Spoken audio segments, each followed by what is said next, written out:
Ba-da-ba-ba, ba-da-ba-ba. All right. Promoter 101. Promoter 101. Promoter 101. Promoter 101. Promoter 101. Promoter 101.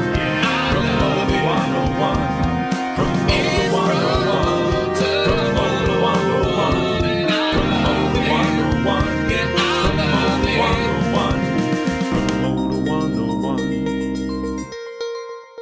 Adam Wilkes with AEG, based in Asia, and I'm on Promoter 101. It's the Promoter 101 podcast. I'm Dan Steinberg of Emporium Presents, and I'm hanging out with my good friend from Works Entertainment, Mr. W. Luke Pierce. Wonderful to be back, and I hope you all had a wonderful 4th of July weekend, safe and sound wherever you are. Welcome back to Promoter 101. We are here for episode 216, and today's a doozy. We're going to be talking about the National Independent Talent Organization, or NITO. Dan sits down for a cyber roundtable with the leadership team that includes Madison House's Nadia Prescher, High Road Touring's Frank Reilly, Leave Home Booking's Stormy Shepherd, Entourage Talent's Wayne Forte, Partisan Art's Tom Chauncey, and Hank Sachs. All those amazing folks here to sit down and talk about the amazing work that NITO is doing for independent talent all across the world. That is a heavy-hitting lineup of great folks coming ahead later on Promoter 101.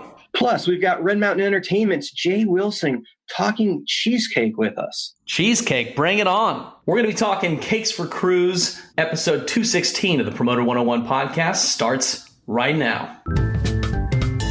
This is Alex Hardy, one of the partners at Coda, and I'm on Promoter 101. It's been a weird time for a lot of people in COVID, but one talent buyer in Birmingham down at Red Mountain Entertainment found a way to be productive in a very tasty way. We're sitting down with Jay Wilson, who's talking about his latest initiative, his charity, Cakes for Crews, and some amazing New York-style cheesecake. Jay, you're doing something out of the goodness of your heart during the lockdown, raising some money for some of the guys that are out of work, and you're using your own special skills to make that happen. Tell us what you're doing. Thanks for having me, Dan. Yeah, I'm not really a cook. I've never been a cook, but back in March, we did a Jill Scott show in Huntsville on March 11th. I was getting on an airplane to fly to the next show and was at the Atlanta airport, and all the shows got shut down. So I walked across the terminal, got back on a plane, came back home to Birmingham, spent the next 2 weeks, probably just like you guys, postponing and getting avails for hundreds of shows, worked on a puzzle, got that out of the way. And then I started saying, what am I going to do for the next 2 or 3 months while we're staring down the barrel of having no concerts? My wife asked me, my birthday was coming up on March 30th. So she asked me what kind of dessert I wanted. And I told her I'd love a cheesecake, just like we used to get at the Carnegie Deli in New York City. So she made a cheesecake. It was incredible. It was as good as the one at the Carnegie Deli. So I said, you know what? Will you teach me how to make a cheesecake? She was incredibly patient, helped me step by step. I made my first cheesecake. I probably asked her 100 questions on what to do, baked it, took it out of the oven, took it to one of the girls in our office, Alex and her family, as sort of a test, just holding my breath. And the next day they called me and said, oh my God, that cake is unbelievable. And I said, no, come on, tell me the truth. And they said, no, really, it's really a great cheesecake. So at that point, I said, you know what, maybe I'll just make a cheesecake for everybody at my company. And I'll go up to Publix and get a little bit of ingredients every other day. I made 2 cheesecakes a day, and I drove them around to everybody at my company. There's 14 of us. Throughout that 2-week period, I was getting texts back from people, and people were calling me saying, man, this cheesecake is really good. You know, I'm thinking they're all sort of patting me on the back to make me feel good. It's a thank you for giving them a gift. But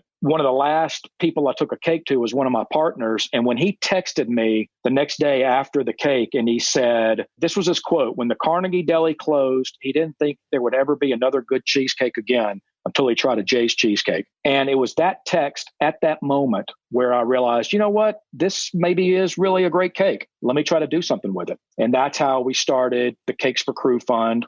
Obviously, the concert business was shut completely down. And I started thinking about all the folks that work sort of behind the scenes just in Birmingham and that they're not working. So we came up with Cakes for Crew. And I said, let's make some cheesecakes and start raising some money. You'd never made a cheesecake before in your life. Sounds like you're crediting your wife with the actual recipe, right? I'm crediting my wife with the recipe. We have since sort of tweaked it a little bit, but it's fun. It's real fun. I can bake some cheesecakes in my kitchen. I can sell them using Facebook. and make money and try to help people. That's really the foundation of what we're doing. Okay, so you've been doing Birmingham. I know you've taken a couple trips to Nashville, Atlanta. You kind of expanded out. Have you set up some mail order setup now so people can get into this nationally? When we first started, I had a bunch of people in LA and New York emailing me saying, oh man, I got to have a cheesecake. And we just couldn't figure out how to ship them for a reasonable price. So we finally figured out we can go to a shipping aggregator and we can kind of get in on their deals. Now I can ship these things across the country for a reasonable price. And so we're going to start doing that in the next couple of weeks. If you want to check it out, Jay's Cheesecakes, you can find it through his Facebook page and where else? Yeah, the Facebook is just Jay's Cheesecakes. Instagram is Jay's Cheesecakes _BHM. Right now, we're at 410 cakes that have been ordered. We've made 359. We've spent $0 on advertising. Well, I know I'm in as soon as you're ready to start shipping national. I'm ready to order my cake. Awesome. So excited that you're supporting the locals and you're using this time to do something creative. Yeah, it's fun. This has been a moment in time where being at home with family, having a lot of downtime, and instead of just doing puzzles or reading books, I said, you know what, let me try to take this little flicker of some good feedback for some people and turn it into something that can actually make a difference. So now we've given out over $5,000 in about 6 weeks. My goal now is completely changed, Dan. My goal now is to try to raise $10 or $15 or $20 or $30,000 and give it out to some folks, because I think there's going to be some people hurting for a good long while here until we can get back up and running. Well, no doubt you're in a good place doing a good thing. Red Mountain's Jay Wilson. It's Jay's Cheesecake. You can probably get your orders in via email, jay@redmountainentertainment.com. And let's raise some money and get some crew people in a better place. Thanks for making time, Jay, and thanks for the hard work you're doing and the good efforts. See you guys. Just email jayscheesecakes@gmail.com. That's JAYS, cheesecakes with an S @gmail.com to order one of those cheesecakes right now and check out some of their very fine swag. All the profits go to Cakes for Crew. Asada Hartman. I work for AG Berlin as Senior Director Booking, and I'm on Promoter 101. Tweets of the week.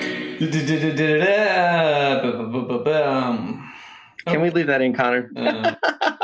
It would not be Promoter 101 if we didn't talk about some of the ramblings from the mind of the man himself, Dan Steinberg. And Dan, this week, rather than talk about tweets, I just want to talk about a single post that you made on July 3rd, because I think it speaks to the moment and it's a little bit more heartfelt than your normal smartass shtick on socials. So I thought it'd be a nice change of pace for listeners. I'll read it here, all in Dan Steinbergese. This is the toughest time our industry has ever faced globally, in my career and historically. I've found myself moved with the honor and class I've seen so many of my peers carrying themselves as we work our way through this epic moment in time, from the formation of NITO and NIVA to venues, managers, artists, agents, show staff, and promoters all coming together to work to bring music back at the moment it is safe to do so. I have faith we will find our way back, all working together. You know, it's just a moment that it's nice to see everybody not competing for change and everybody's pulling together for the greater good. It puts your strength back in humanity, Luke. Let's hope that humanity has a little bit more than a long-term memory, Dan. We'll have to see. I can't wait to get back to shows and having reason to bitch about people not being in the same spirit. Let's get back to work safely as soon as we can. Lucy Lawler-Freese, Rival Entertainment and the Fox Theater in Atlanta, Georgia, and I'm on Promoter 101. All right, here it is, folks, the main event of episode 216 of Promoter 101, and I'm very excited about this interview. It is Murderer's Row of amazing executives showing some phenomenal leadership in this time. I mean, formation of the National Independent Talent Organization, or NITO. Sitting down today is their leadership team, which includes Madison House's Nadia Prescher, High Road Touring's Frank Reilly, Leave Home Booking's Stormy Shepherd, Entourage Talent's Wayne Forte, Partisan Art's Tom Chauncey, and Hank Sachs. Welcome to the podcast. It's a special takeover episode of the Promoter 101 podcast that we're going to go ahead and rebrand just this once, Agent 101, as we have the National Independent Talent Organization leadership team with us right now, aka the Executive Board of NITO. Joining us, Nadia Prescher, The vice president overseeing marketing and social media and publicity, the co-founder of Madison House, provides management and booking services for a roster of over 300 clients. She served on the board of directors for a few nonprofit charities, including Rex Foundation, Headcount, as well as on the task force of Backline, and has been a women's rights advocate her entire career. Also joining us, Stormy Shepherd, the vice president overseeing membership and the current website upgrades. Founder of Leave Home Booking, started at the age of 19, a female-owned and operated independent talent agency, helping launch the career of artists such as Rancid, The Offspring, AFI, Sick of It All, Me First and the Gimme Gimmes, and the Aquabats, currently celebrating their 30th year in business. As well as the treasurer, Tom Chauncey, CEO and founder of Partisan Arts, with a career spanning over 40 years, booking tours and developing careers of some of the most legendary acts in the world, including John Lee Hooker, Los Lobos, Robert Cray, J.J. Cale, the Neville Brothers, Zap Mama, Ben Harper, and of course, the legendary Jack Johnson. And he has also been on the front line of making touring green for the future of our planet. Also from Partisan Arts, Hank Sachs, starting his career in New York City with the legendary concert promoter John Shear's Metropolitan Entertainment. In the year 2000, he switched sides of the business, moved to San Francisco to join the Rosebud Agency. In 2005, he was hired by Chip Hooper to join Monterey Peninsula Artists and stayed with them through the transition into Paradigm. In 2010, he joined Tom Chauncey's Partisan Arts, at first working out of a bedroom in Tom's house. But that's grown over the past decade to an amazing roster with the likes of Grace Potter, Green Sky Bluegrass, the Disco Biscuits, Railroad Earth, and Big Head Todd and the Monsters. The secretary overseeing meetings, organizations, and committees is the iconic Wayne Forte. Wayne is the owner and entrepreneur behind Entourage Talent Associates. He began his career in the industry, booking student concerts while at North Carolina State University. Wayne has worked at CMA, ICM, and William Morris Agency, booking and developing artists worldwide, representing such superstars over the years as The Clash, Hall & Oates, Joe Jackson, Return to Forever, and Tom Petty. In addition, developing a global relationship with David Bowie that spanned 2 decades. He was the co-founder of ITG, representing Duran Duran, The Cure, Depeche Mode, Genesis, Phil Collins, Pink Floyd, King Crimson, Tragically Cat Billy. I think you get the idea. Wayne currently works with such artists as Dave Mason, Steve Hackett, Joan Armatrading, Poco Harum, Renaissance, Joe Satriani, and the legendary Tedeschi Trucks Band.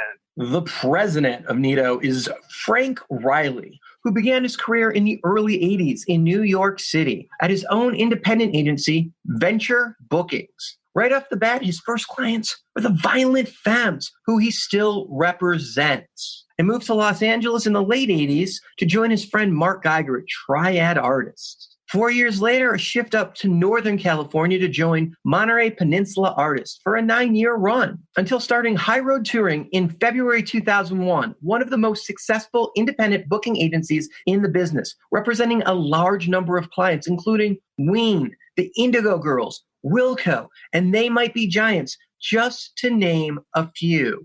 Now that we've met all of our players, let's jump right into this episode of Agent 101.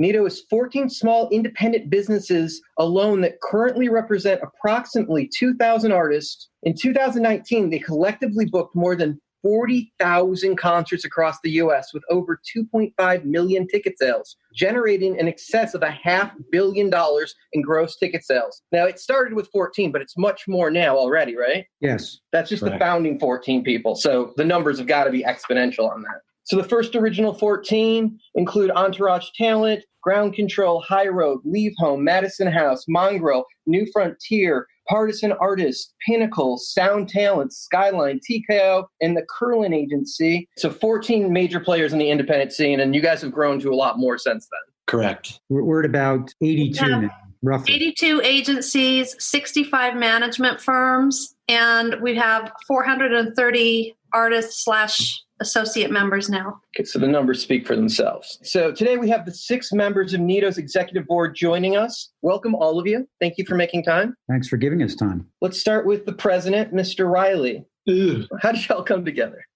By accident, like most good things. I was invited to join what was called the task force that included Jay Marciano, Michael Rapino, Mark Geiger, Rob Light, Marty Diamond, Jim Gosnell, and Rob Prince, and somehow me. After about the second episode of these meetings, I realized that if I were on the outside, I'd really want to know what the hell these people were talking about. So I made a little list of people that I knew that High Road worked well with, or the people that I knew over a period of time. And I invited them and I said, listen, you know what? If you would like this information, I'll be happy to give it to you. So we had conference calls after each one of the task force meetings. I told them what had happened. And at some point, it might have been Wayne, it might have been Tom, I don't remember who, but somebody said when NIVA started that we should have our own organization and we should have a voice for ourselves. And that was the beginning of NITO. It was that accidental. It was that purposeless. I had no interest or inclination of any such thing. But it's clear now that an organization like this is valuable and it will live on beyond the pandemic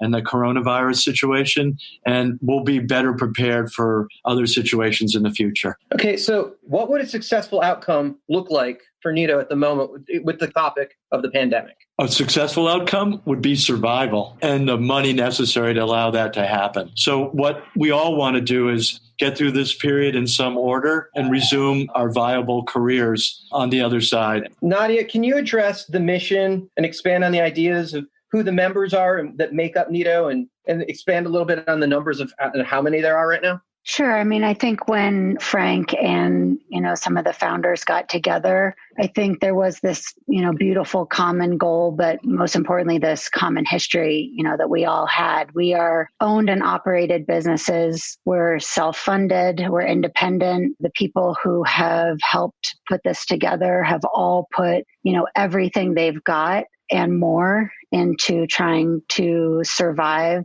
during this financial and health crisis. So there was so much to be said for the commonality of what we were all working towards, which, as Frank mentioned, was survival. We're currently focused on, reform and government support. But at the same time, after this crisis is over, we want to be able to have, created somewhat of an environment where entrepreneurs can thrive and continue to talk, about common goals. The numbers are impressive, and I think they're going to probably only increase in the coming weeks. I think hearing from our lobbyists just yesterday on our town hall, where the lobbyists presented some work that they had been doing and will be doing in the future, gave people not only some hope, but, what we've all kind of called a seat at the table. One thing that we have in common as entrepreneurs and self-starters who are running our own businesses is that we've done that on our own, and we're not corporately funded, and we don't have big board of directors at our own firms. And so as a result of that, when this pandemic hit, not only were we fighting to keep our businesses alive, but we were very much realizing that there were other businesses like ours that were struggling in the exact same way. And I think that's why NITO has been so well received, is that you have a lot of independent agents and managers who are desperately looking to gain some commonality with other professionals in the industry and move forward with the same goals. Stormy Shepherd, the queen of pop punk booking in the house. Can you tell us a little bit about NITO's attempting to look out for everyone? I mean, Leave Home is probably on the smaller side of the agencies that make up the founders. And I've worked really closely with a lot of these one-man, one-woman booking agencies for quite a few years. People like Margie Albon at Do It, Eva Miserlou Rio over at Feta, the guys over at 33rd and West. And so it was important to me to share, when Frank was sharing this information with us, it was important to share that information with them because they don't have those connections. And so it was really important to try and bring some of those folks into the fold. And they were very eager, very enthusiastic to get behind whatever we were doing and support what we're doing because their survival is very, very critical. These are companies that, and I'm not pointing to any of them in particular, but the possibility of going out of business without getting some kind of help or support is really real for these individuals too. So it was important to me to have some of those individuals kind of, brought under this umbrella and make sure that we're all working together because I think we're all very passionate about the music that we love, the artists that we represent, and making sure that our artists end up being included in this as well because there are a lot of them that are struggling and don't have access to any outside resources or funding either. So that was important that NITO included all of those people. And realistically, the next generation of important music will come out of this independent network. It'll come from the smaller companies who discover the things locally and develop them and bring them into the larger spotlight. So that's what's so important. We represent a part of a stream of independence and, a vibrant music community. I think it's important to talk about the fact that you're all independent businesses that have been around for a very long time. In the case of Stormy's, you're celebrating 30 years this year. But years upon years in the industry, it's not that you're not running successful businesses. It's that no one could have expected this with the number of employees you carry, with your overhead. There's not a business that's set up to go 3, 6, 9 months, maybe a year without any revenue coming in. So you're not asking for a handout because your business isn't working. You're asking for support because if you put people in a room, you're putting people in harm's way. So you're doing the honorable thing and not putting any of your artists or any of the fans in danger right now. So it's not about how the businesses were run. It's about it's not sufficient to do business in this environment. Exactly. But you know what? My wife said this to me a while ago. She goes, why would you take any money from the government? Give it all back to them and plow it into a coronavirus vaccine. We have viable businesses. We'd be back in business the moment that happens, and we'd be back up and running. But you're exactly right, Dan. That's exactly the right comment. Wayne, can you tell us a little bit about NITO's current structure? Absolutely. One of the points that Frank brought up was the fact that this is an organization, even though we came together by happenstance, we tried to structure it so that it is something that'll go forward. So we've set it up. The original 14 founding members are the board, form the board of directors. We're the executive board. There's 6 of us, and we just carry out the day-to-day stuff directed by the board. We bring things back to the board. The board make the decision. Since we've actually expanded from being the original agencies into, management companies and artists, anybody in the live scene that's independent, really, other than promoters and venues, we're welcoming in. We're going to make room on the board. We decided we had a vote. We agreed we're going to make room on the board for a couple of management seats so we can bring managers onto the board of directors. So the organization is set up. There's a foundation. We've got 8 committees, 6 subcommittees, and it's just not like a bunch of people hanging out having a great time. I mean, we're talking communications, we're talking marketing, publicity, social media, touring and live streaming. We have a nominations committee so that we can take care of bringing those two board seats to fold. We have a financial committee. So we're structured. We applied for a 501(c) nonprofit, which we got approved for. So we're actually a formal nonprofit organization, trademark the name. We have attorneys, we have lobbyists. I mean, it's something that we didn't plan on doing, as Frank's saying, but we're like in the middle of it now. We're in the thick of it. So you're adding managers to your board. You guys just can't do anything without having managers make life difficult. Exactly. We need to have them on either side of our shoulder giving us a hard time. Tom, you're the treasurer. Can you explain how to become a member, what it costs, and where those funds go? Sure, thanks. I mean, first of all, I think we already laid out the numbers in the terms of our size, which, although we started in a very compact way, it was what I thought was interesting how quickly the size of the organization expanded when we put the word out of who we were. For me, it really underscored the relevance of what we're trying to do and kind of reinforced why we're doing what we do. When we originally got together and started talking about how we would structure and how it could work, I think it was keenly important for all of us to set up a structure in terms of payment that would be welcoming to everybody. As Stormy referenced, whether you're a one person agency or whether you're a much larger agency, the goal was to try and make it affordable to everybody depending on the revenue that your company generates. So I think we've come up with that, and the goal was, and I think we've set up something that's extremely accessible, and that was what we were trying to accomplish. And I feel like we're there with that, and maybe the best way to affirm that is the fact that we've had so many people sign up so quickly. So we're looking to continue that, and I think we will. Now, can you explain the difference between a paying member and a non-paying member? Sure. A paying member is essentially a management firm or management company and a booking agency. Non-paying members are what we consider our affiliate members, and those are artists, crew members, anyone that's outside of the category of managers and agents. We wanted to keep the focus really relevant primarily for managers and agents. So some of those titles include publicists, social media managers, promoters, their staff, talent agents, record companies, tour and production managers, sound, light, backline technicians, riggers, grippers, truck drivers and bus drivers, freight companies, venue staff, including box office, ticket takers, ushers, security, concessions, catering, marketers, stagehands, loaders, hospitalities, runners, local transportation, janitorial, accounting, airlines, hotels, van rental, ticket companies. Like, you guys just really work with a ton of people. It just expands everywhere. Well, I mean, I think if nothing else, that just shows you how much of an ecosystem our business is, right? I mean, our business affects all of those people at every level. So we felt it was necessary to try and create a structure that would have a voice, or at least have some information that we could disseminate to people no matter where you are in the ecosystem, actually. I think one of the other points is that, as Tom was saying, we want to represent and be inclusive of everyone that's in the live side of the ecosystem. Other than venues and promoters, who actually have their own organizations. And we wanted to be able to have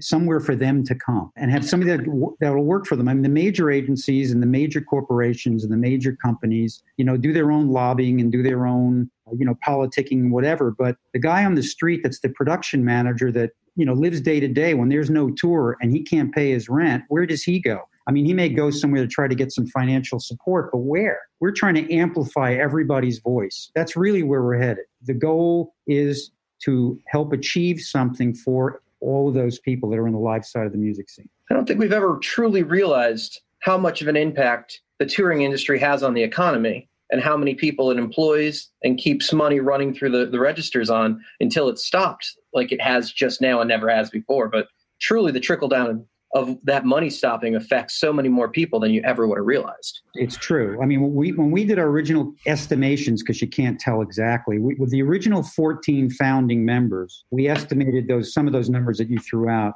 But for the actual local effect on economies, we came up conservatively, just with us 14, of $1 billion. So if we had 14 members and now we have 82, even if we double, triple, or quadruple them, to be conservative, you're talking about $4, $8, $10 billion. That's a heavy effect on an economy.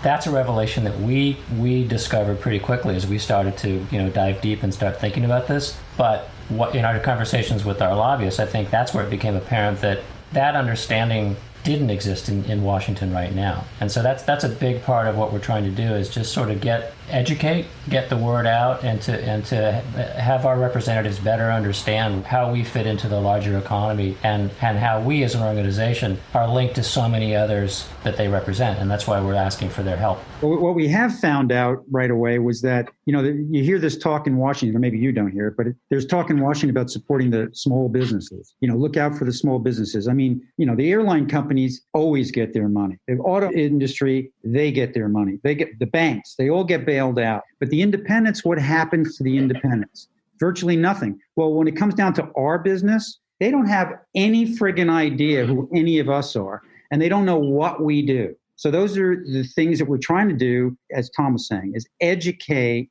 those people in Washington. I don't know if we'll win. I don't know if we'll be totally successful. We're trying to educate them that we're all out here. We create all this income around, not just us, not even just the 82 or 585 of us that are, the NITO members today, but, there's probably another 2,000 of us out there, management companies, agencies, independent contractors. We affect a lot. I did want to highlight that something that's really helped NITO as an organization stay focused is that we are working within our NACIS code, our IRS code, which is for agents and managers of artists and athletes and entertainers. And so that's helped us stay within our primary purpose of what we're trying to accomplish, not only now during the crisis, but afterwards.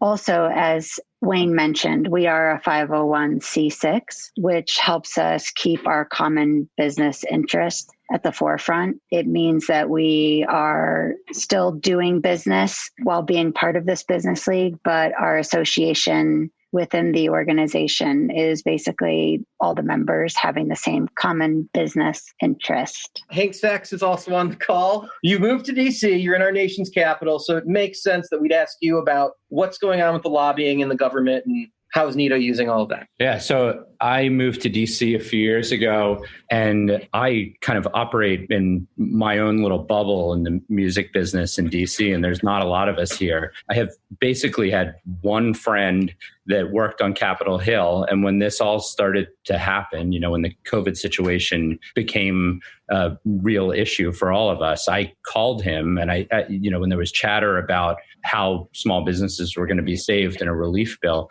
I called him and I asked him, he works on Capitol Hill in a senior position. I called him and asked for advice and asked him if he thought that we should hire a lobbyist and get representation in DC to kind of educate our elected officials on what we're doing. And he said, absolutely, we need to tell people who we are and what we're doing. And then I called the one lobbyist that I knew, which is Diane Blagman, who is on the board of Headcount and represents a number of music business organizations in DC. And she's a person that I always saw at shows and that some of us on the board knew from other nonprofit boards that we've been on. She's a lobbyist at Greenberg Traurig, which is a law firm here in DC. I asked her what she thought we should do and whether we should hire a lobbyist as well. And she said, absolutely. We need to get our voice heard. Throughout our very short history, we've been closely aligned with NIVA. Originally, we thought that we could join forces with NIVA and that we could use their lobbyist and work together. But we ended up actually speaking to NIVA's lobbyist and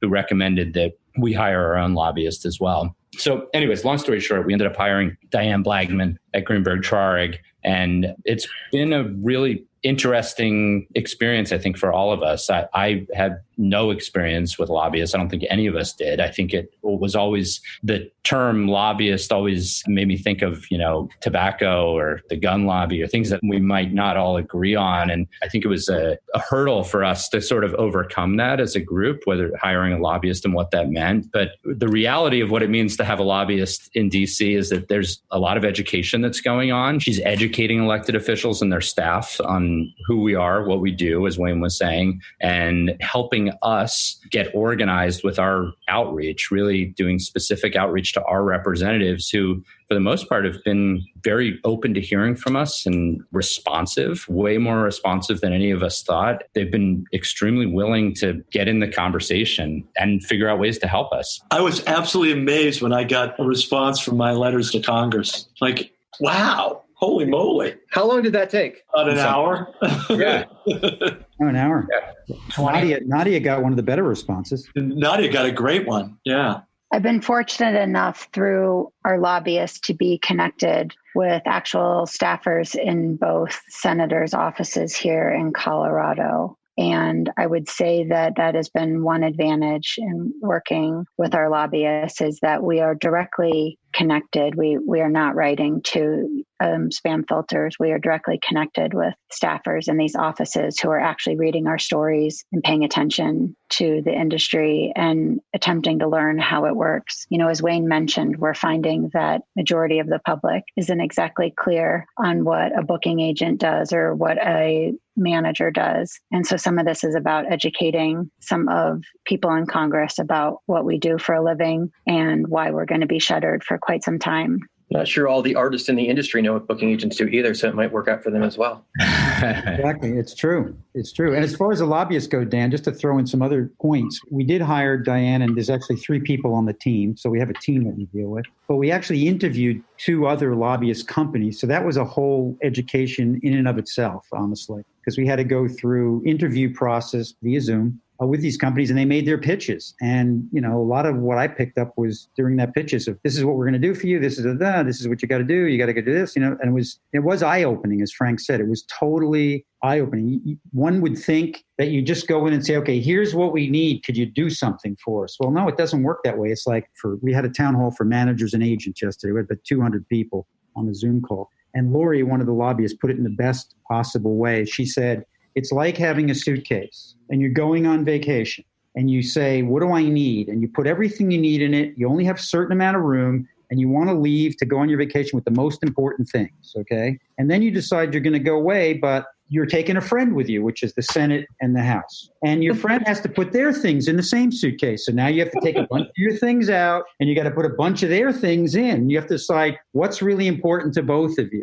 And that's how a bill gets passed, basically. And that was the easiest way to understand. She said that for the 200 people that were on the Zoom call. And I got some great responses from people about that. I always thought that a lobbyist was like, when I think of lobbyists, I thought of those other industries that I mentioned, but also like, steakhouses and manila envelopes full of cash. And, that's like what I always assumed a lobbyist did. And that's not at all what they do. Like, they're advocates on our behalf. They're in there with us and giving us advice really on all aspects of NITO and what we're doing. Maybe we need to get bags of cash going here, Hank. Yeah, maybe that. They also give us heads up, which is great. They'll say, hey, we spoke to these people and this is going to go down. And tomorrow bill's going on the floor. I really feel like I'm on the inside now. I can say to people, hey, you're going to hear this on the news tomorrow. And boom, it's on the news in the morning. And it's like, wow, how'd you hear that? Right.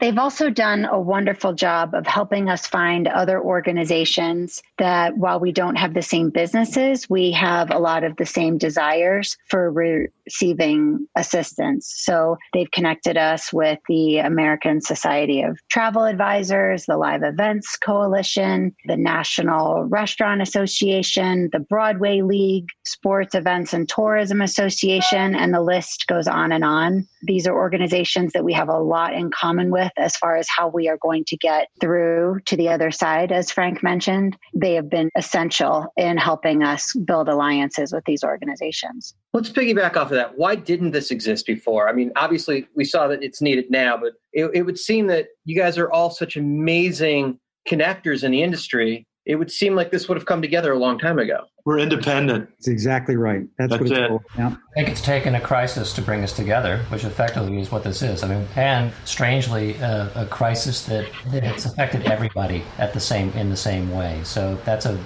very unique situation.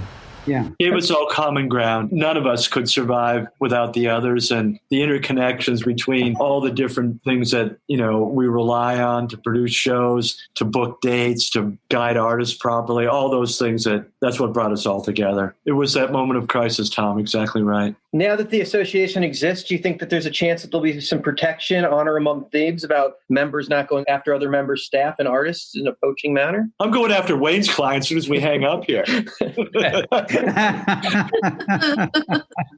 No, you know what? What we've all discovered, Dan, is that we respect each other. The amount of cooperation that's gone on between the 14 original members specifically is unbelievable. Yeah, we don't always agree 100%, but we never fight. We don't have arguments. It doesn't get down to anything like that. We find the commonality and we work on that basis. So on that level alone, we're going to respect each other ongoing. The work that Tom or Nadia, Stormy, Hank, and Wayne, it's as good a work as I could do on behalf of any client. And why would anybody leave them to go somewhere else except for an illusion that doesn't really exist? These are all really super competent people, and they know their jobs, and they have a lot of experience doing them. I can't believe that Stormy's been doing it for 30 years. Stormy, you look like you just got out of college. Cut it out. Stormy, I thought you were 30 years old, Stormy. Yeah.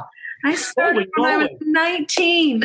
Oh, my God. So you guys will appreciate this. When I started doing shows with Stormy, if there was a problem, but only a big problem, we could call her at the record store to deal with it that she was working at. Otherwise, we had to leave a message and she'd call us back by settlement. Yep. It had to be a really big problem. Like, the band's not here and we're about to open doors. Something of that level. Oh, wow.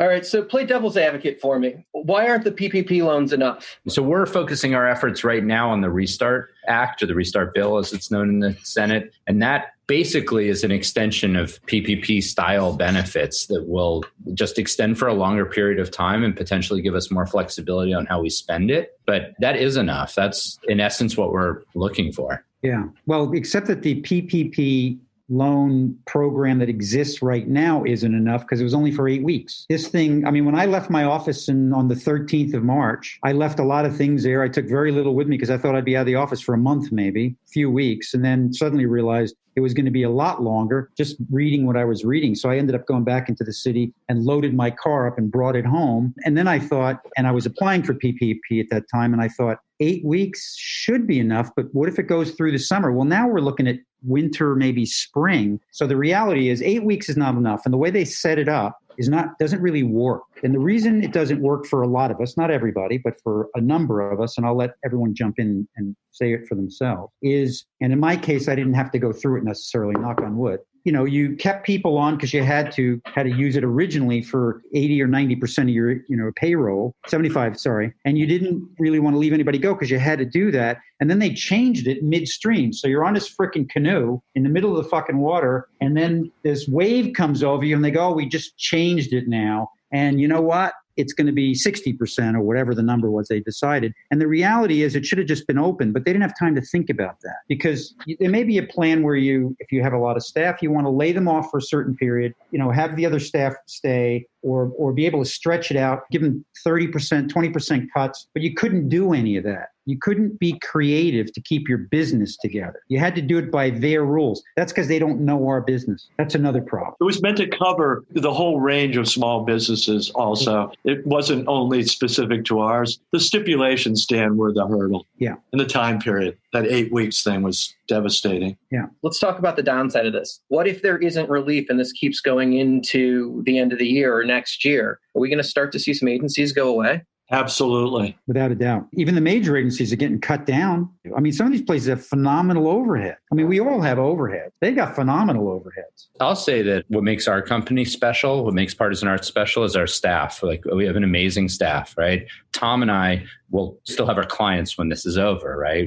But it's our staff that we rely on to be great. And the PPP money, the extension of the PPP money, the restart bill, that's what's going to help keep our company cohesive, and I think everyone on this call's in a similar boat in that regard. With regard to High Road, every single person that works at High Road started off as an initial worker in the process. Some of these people have been here for 10, 11 years, that had to be furloughed because the money ran out. The core of High Road will stay together, but it was devastating to go through that because there's an enormous amount of time and energy and experience and belief in those people that were working here. So when the money, drains out of High Road, what will happen? God only knows, and I prefer not to think about it. But there's an inevitability, Dan, that we're all going to have to face at some point should something not come through. They did give business owners an opportunity to extend beyond the 8 weeks. You could move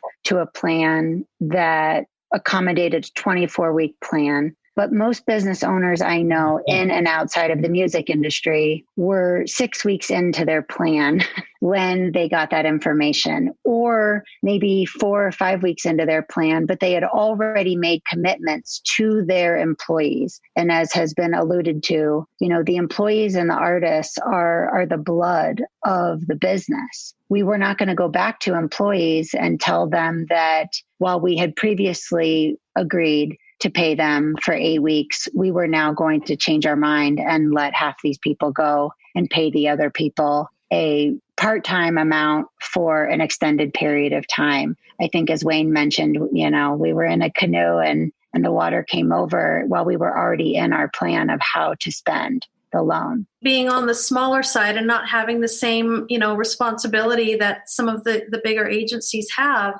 we've saved for a rainy day, but at the same time, I think at the moment that happened, and I think everybody here did the same, but my big concern was going to some of the artists that I represent because I knew how hard this was going to be on them for a month to month. A lot of them survive off of the income that they make from touring. And so this has become more of a fight for the artists that we represent in a lot of ways that have families to support. They have rents or mortgages to pay and trying to figure out how do they get through that. And so this fight and this concern with restart and the PPP, it applies to our artists as well. And that's a big part of what we're fighting for here too. It's more than just furloughing people and letting people go. You're talking about staffs that you built that became your family, that you trained, you worked together, you built a company together. So you're seeing these things get destroyed that you put years and decades on that have been built as a family. Yeah. So it's more than just a financial issue. It's exactly right. It's a family. See, I don't think to anybody on this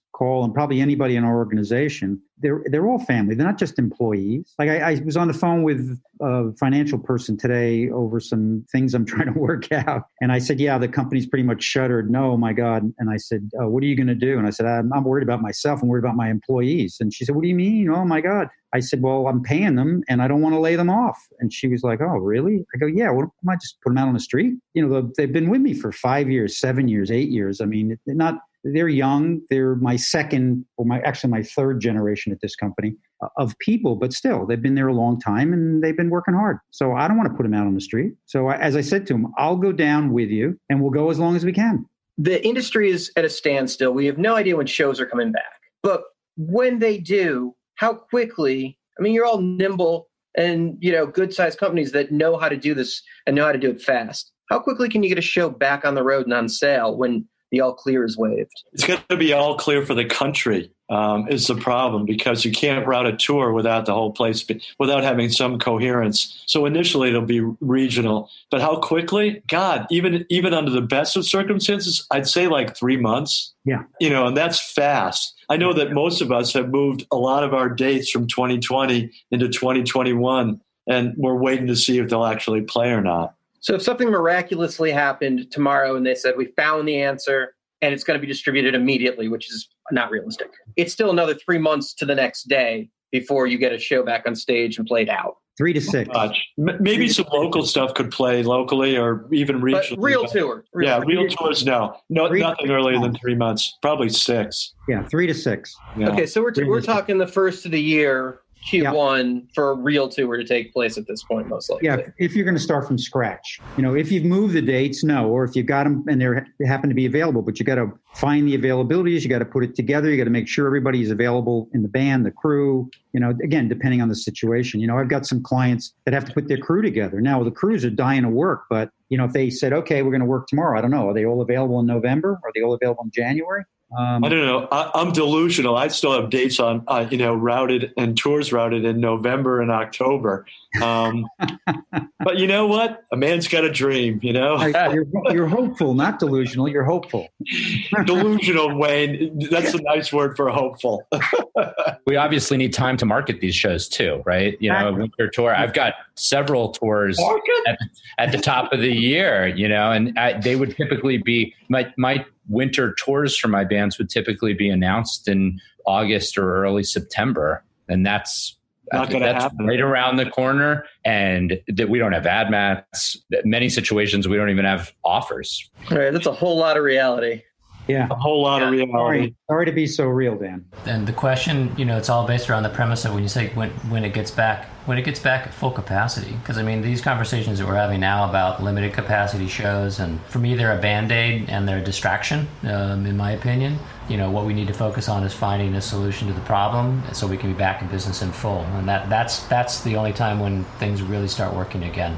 And Tom, don't forget, you know, these shows in limited capacity during normal times would be considered bad shows. You know, like, oh, that's a disaster, Frank. You only did 50% of the house. Oh, my God. Okay. All right. Well, we can't leave it like this. I'm going to ask you all for an uplifting moment of what brought you live music. What's the one thing that makes you love live music so much before we let it go? Because we got to bring it back up a little bit. Anybody got a story? Stormy, can we start with you? Sure. I'm a fan of music first and foremost. And I think my dream was always to see the Ramones live, see the Clash live, see some, you know, those kind of bands. And I think for me, starting out as young as I was, it was really about the energy and just that experience of a live show, being up front, close and personal, watching the bands whose records you grew up listening to. That was it for me. You know, I just was a kid that loved live music. That's all I loved. I didn't know that the concert business even existed. You know, it was before the internet. I just tried to figure out a way into working in the concert business. And that's how I got here. That and, of course, clean bathrooms.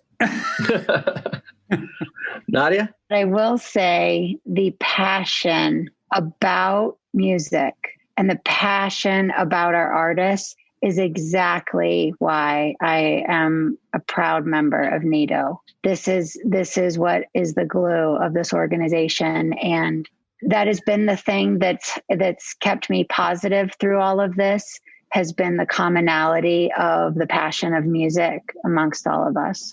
Frank? This is going to sound completely silly, but it's like I told somebody else recently, it was because I wanted to be able to go to any show I wanted to go. That's the truth. That's where I got into this. I fell into being an agent by a total accident. I'm really proud of what I do, and I'm proud of the work that High Road's done. But that's the underlying truth. I just want to go to shows that I really want to see. When I'm sitting in the right place in the right moment, that moment right before the band, as they walk on stage, before those lights go on, that is the magical moment for me in my, that's what I live for. That 1 second, because anything is possible at that moment. The moment the house goes black, but before the band walks out and the lights straight up? Boom, what's going to happen. And that it's just magical. It's like it transforms that, the whole day for me. It changes everything. And that's what I wanted when I was a little kid. When I started, I just, I recognized it, and that's where I was. My story, well, I grew up in the suburbs in the late 70s, and so like most people, when I was 15, I went to see rock bands. And then a bunch of my friends in high school, somehow we got into punk rock, and we started going to see all the English bands were coming over at the time. So we saw some of Stormy's bands. So like, The Damned, the Stranglers, and all these great bands. And, all those bands were playing in small clubs. But then finally, the Clash were coming. It was the first time the Clash came, and I can tell you that, so I'd seen a lot of good shows, and I love music, and I went to that show that night, and first of all, it was in a theater. The production value was great, and it was like the most explosive, exciting thing, and I think after that show, I was literally just stunned at how powerful. And it's similar to what Frank is saying, like when those lights go down and that crowd goes crazy. But this was like, it didn't stop from when the lights went down until the lights were back on. Everyone looked around and they're like stunned. The Clash had just come and like totally killed it. And I think the Clash is a common denominator here, isn't it? Yeah. Same with me too. I get the same kind of story. Yeah. So funny enough, someone asked me that question. I was at dinner one night with a bunch of people. I think it was in Nashville, and Wayne was at the table, and I told that story, and Wayne proceeds to say, "Well, I was their agent." I was, blown away, of course, and then Wayne proceeded to tell us the best story ever about how he signed the Clash, which is a great story, as you would imagine. But it brought it full circle to be sitting at a table with Wayne. And now here we are again, working together doing this. So it's all good. Perfect parlay into you, Wayne. Wayne, did you book that date? Yeah, I did. I booked that. I booked the first 3 or 4 tours, actually. And that was particularly, I wasn't at that date, unfortunately, but I had to bring the Clash to America. I spent a long time trying to sign them. I made flights, I met with people, conversations, whatever. And then I finally, on their second manager, I flew to London. I happened to be talking to somebody. They said, "What are you here for?" I said, "I'm here to sign the Clash." And they said, "Oh, the new manager's downstairs in the next office." I went, "Where?" And I ran down the stairs and I knocked on the door. And I said, "I need to talk to you about the Clash." "Okay, I'll come up and see you." So I was upstairs. She came up. I sat down. She said, "Listen, I'm coming to London. I have to meet to New York. I'm meeting with the record label in a couple of weeks or whatever. I'll come and see you." And my biggest cross to bear was I was at William Morris at the time, and that was nowhere the Clash was going to want to sign. So I had to just be able to pitch it on my own. And I sat, and she came into the office. It was William Morris in New York, and like they made movies in that office space. Anyway, she came in and she said, "So what's your plan?" And I said, "Here's my plan. You're coming to America. I'm going to book 6 shows in theaters, 3,000 seats, headline. You're going to sell them out." And she said, "Really? What about clubs? Somebody's telling me no, you don't want to do clubs. The Pistols are doing clubs. It's going to be bullshit. I'm going to put you in theaters. It's going to put you on the fucking map." And so she said, "Okay, sounds good. Let's do it." And so that's how that happened. And then I had to go out and book them. And so I got Santa Monica Civic. I called Brian Murphy up, Frank, and I said, "Brian, I got the Clash." I was there. Lee Dorsey opened. It was great. Awesome. You know it. Awesome. You were there. I'm bringing the Clash to America. I want you to book the show for me. I knew Brian because I had been doing the tour, the agency I was at, ICM, before that. And I had been working on the David Bowie tour at the time. That's when I got involved with Bowie. And Brian's company, Pacific, did a lot of the shows on the West Coast. Oh, this was before Avalon? Before Avalon, Pacific presentation. Wow. And then I think it might have still been Pacific, or he just formed Avalon after that. But I said, "I want you to do the Clash for me." And he said, "Sure. Where do you want to play him?" I said, "Santa Monica Civic." Now, thankfully, I found out many, many, many years later, Brian has since passed away. He told me over dinner, he said, "I got to tell you a secret. When you call me on the Clash?" He said, "I had no fucking idea who they were." He said, I just took the date because you called me and asked me to do it. And I'm lucky that he didn't, because he probably wouldn't have taken a date. In the meantime, it did sell out Santa Monica. It did sell out Berkeley. It sold out in Boston at the Orpheum. I convinced Ron Delzer to take it. This is a great story, Dan, if you got another minute. I call Ron. I go, Ron, I want you to play The Clash. He goes, who? I said, The Clash. And at the time, it was the Academy of Music, right? Well, it was the Palladium, but it used to be the Academy of Music. 3,300 capacity downtown. It's now the dorms for the NYU. So I said, Ronnie, I want you to headline The Clash. He goes, what are you, out of your fucking mind? He goes, put him in a freaking club. They don't mean anything. I go, Ronnie, you gotta play the date. No, you're out of your fucking mind. I said, okay, look, here's the deal. He goes, how much money do you want? I said, this money is not the issue here. I need the date. Give me the date. Put it on sale. You don't have to even make a deal. Here's the deal. You put it on sale. We go on sale. We see what the tickets sell. If you don't like it, we'll cancel it. So he said, you're out of your fucking mind. I said, just do me a favor and do it. And so he took the date and he put it on sale and it sold out. Now, I'm not a magician. What I knew that he didn't know was I had a friend named Bleecker Bob. I don't know if anybody knows Bleecker Bob. We know Bleecker Bob. Remember Bleecker Bob, Frank? Of course. Hell yeah. Yeah. Bleecker Bob had the House of Oldies down on Bleecker Street. He did. And he used to bring in all the imports. And he was my inside guy. I'd call him. I go, Bob, what are the Jam worth? Boom. Bob, what are the Stranglers worth? Boom. What are the blah, blah, blah. So I call him. I go, Bob, how you done on The Clash? He goes, The Clash? You bringing him to America? I said, I'm working on it. What have you done? He said, well, I've sold 1,000 imports. I said, you sold 1,000 fucking records out of your shop? He goes, yeah. And imports in those days, what are they, $25 a piece or something, weren't they? Which would probably be $50 now. I said, 1,000? No problem. And so that's it. So that's the story of the Clash tour. That's not why I got in the business, but that was one of the reasons, as Frank said, when the lights went down and I went downstairs into this downstairs room in London to see the band play, and they got on stage and the crowd went absolutely mad. 10 fights broke out and the bouncers got in to drag people apart, and I backed myself against the back wall and said, I think I might fucking die tonight. It's a great show. I walked out of there and I thought, I got to have this band. Now you know why I had to be part of this coalition. Here we go. My heroes. And I can tell you, I saved my ticket stub from that gig. It was $6.50. Show 2 ways. Great. Tom, before we let people go, one last time, if people want to join, how do they do it? One more time. It's very easy. Go to the website, nitolive.org, click the button that says Join Now, and it's super simple. We welcome you in. Thank you to all of my guests for making time today. The NITO board, Stormy Shepherd, Nadia Prescher, Wayne Forte, Hank Sachs, Frank Reilly, and Tom Chauncey. Thank you all so much for being here and the work you're doing to keep this business going. Thank you so much. Dan. Thank you, Dan. Thank you. And wait till you see us all in a room together when this is all over. It's going to be big bear hugs. Oh, God, this was an amazing session. It was fun to have so many great people at one place at one time talking about a common shared need in the industry. Thanks to all our guests. This is AJ Paul, and I'm on Promoter 101. The quote of the week comes to us from Ovid. Roman poet Ovid. It's like COVID without the C. Look him up. Be patient and tough. Someday, this pain will be useful to you.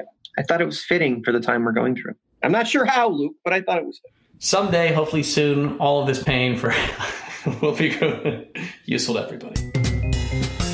I'm Amy Morrison. I work at Concerts West, AEG Presents, and I'm on Promoter 101. Episode 216 of Promoter 101 in the can. Thank you so much for tuning in and listening today. We hope you enjoyed what you heard. Thank you to all of our amazing guests. We had a roundtable panel, Nadia Prescher, Frank Reilly, Stormy Shepherd, Wayne Forte, Tom Chauncey, and Hank Sachs, plus, of course, Jay Wilson. Make sure you check out Cakes for Crews. Check it out. Email Jay. We'll put all the details in our socials. Thank you for tuning in. If you like what you heard, shoot us a note. We're always open to suggestions, ideas, guests, whatever you want to hear during this time. You can hit us at steiny@promoter101.net, and we'll catch up with you there. We want to thank everybody that reached out with all of your comments about the Arthur Fogel interview from episode 215. We had as much fun with that as you guys apparently did. But we'll be back soon, and until then, we're wishing you a happy and healthy lockdown and hoping that we return to those sold-out shows as soon as possible in the weeks, probably months to come. Cheers, and call your mother. This is Greg Schmalley from Access Ticketing, and you're listening to Promoter 101.